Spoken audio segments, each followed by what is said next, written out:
পেন্টাগনের শীর্ষ পর্যায়ে বড় ধরনের রদবদল ঘটেছে। এরই অংশ হিসেবে বৃহস্পতিবার মার্কিন সেনাপ্রধান জেনারেল র্যান্ডি জর্জকে বরখাস্ত করেছেন প্রতিরক্ষামন্ত্রী পিট হেগসেথ।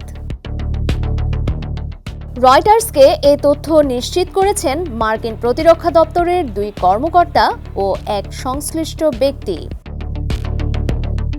পেন্টাগন অবশ্য বিষয়টিকে অবসর হিসেবে উল্লেখ করেছে। তারা জানিয়েছে ৪১তম army chief of staff Randy George অবিলম্বে অবসরে যাচ্ছেন, তবে তার মেয়াদের আরও ১ বছরের বেশি সময় বাকি ছিল। এক বিবৃতিতে পেন্টাগন তার কয়েক দশকের সেবার জন্য কৃতজ্ঞতা জানিয়ে বলেছে, আমরা তার অবসর জীবনের জন্য শুভকামনা জানাই। জেনারেল জর্জের হঠাৎ বিদায়ের কোনো সুনির্দিষ্ট কারণ জানায়নি যুক্তরাষ্ট্রের প্রতিরক্ষা দপ্তর। ডেস্ক রিপোর্ট, সমকাল।